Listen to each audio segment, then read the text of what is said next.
So the whole vision really was about starting one camp in one area and having a strong impact. And of course, that was in 2006, going on to 2007. And Zimbabwe's economy was not the best of economies. And very quickly, it led to the second camp in Botswana. And before I knew it, it was the third and fourth. And doing mobile safaris throughout Botswana, and of course, starting mobile safaris in Zimbabwe.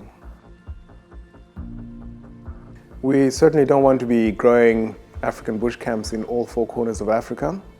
I see African bush camps being a very strong operator in Zimbabwe, Botswana, and Zambia, and developing at least 3 strong destinations in each of those countries, and really fostering much deeper relationships with the kind of people that we attract in our messaging, and forming long-term sustainable partnerships with our guests and with our communities for much more sustained long-term outcome.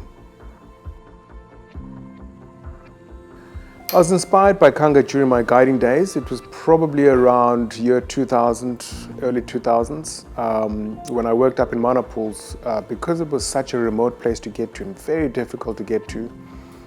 Not many people would appreciate it except real people that were genuinely interested in being out in the wilderness. And I remember going there on day trips. And on those day trips, I remember on the way seeing carcasses of animals increasingly over a period of time. But getting to this water hole, which when it had water, was really magic. You could sit there and you didn't have to go to too many places. And I remember thinking that, part of being able to create and protect landscapes is about increasing their value and bringing them out to shine where they can be of commercial value. And Kanga was one of those projects where I really strongly felt if we developed a camp there, it would provide a presence, but it would also create a commercial value so that it would be valued by the authorities, by government, obviously by ourselves. And through tourism, we would be able to contribute to anti-poaching and being able to regenerate the place. And one of our biggest things is about regeneration of landscapes, regeneration of cultures, and regeneration of wildlife. And Kanga has been one of those successes, where there was nothing there before. The place was rampant with poaching because of its isolation. And today the park is able to earn revenue as a result of commercial activity there. It was really on the realization of having my own children, how much I loved traveling with them even from a very early age, and how much they loved the bush, how much the staff enjoyed interacting with them. And I was encouraged to have Somalisa Acacia actually as our first family camp. And on that basis, we had to create a journey of family camps that people could enjoy and come to so that it wouldn't be just one destination. So it was on that realization that actually family travel is one of the biggest bond setters of families, where people can come together in union and have shared experiences that would have the biggest impact.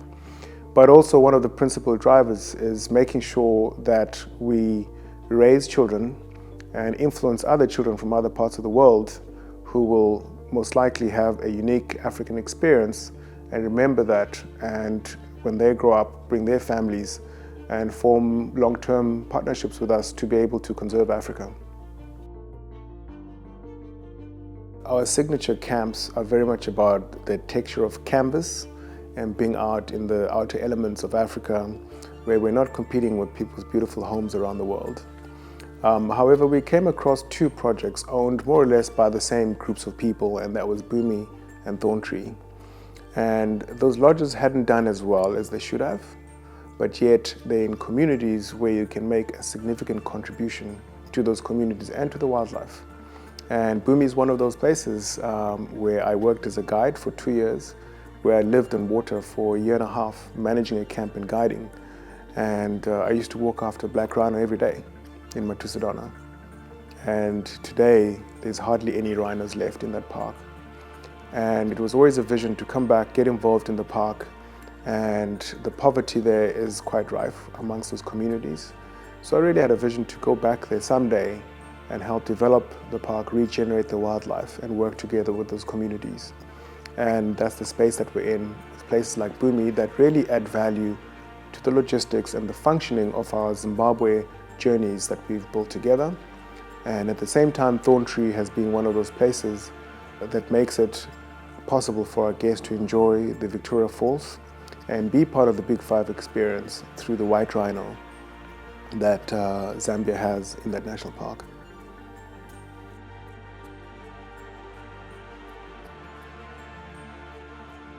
So the Yamatusi story goes far back, probably in the 90s.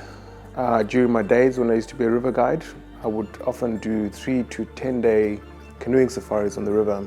And a number of times I would stop over as a lunch spot at Yamatusi and sit under the big, huge ebonies or sometimes a big sausage tree. And I remember one time being under one of the big acacias there. It was a time when it was in season, so a lot of fruit. And the elephants coming around us whilst we're having lunch under this tree and just being completely enveloped and surrounded by these huge big giants. And sometimes it would be for an entire afternoon. We would nap after lunch and it was like we were hanging out with family. And I remember sitting there and thinking, imagine if this was our home. In fact, imagine if you could set up a camp that felt like home in this special place. And a number of years later, it feels good to have a place that we call home, that we can share with the rest of the world. I remember going to Kwai Ledwood. It wasn't actually the first time I'd been to the site. I'd been there in low water and I was able to walk there. You've probably seen the recent images of having to boat into camp because the channels around it are so deep.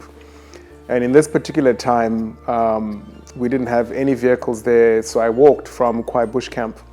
And as we were walking onto the island, we actually, thankfully, it was just 3 guys, myself, the project manager, and a friend.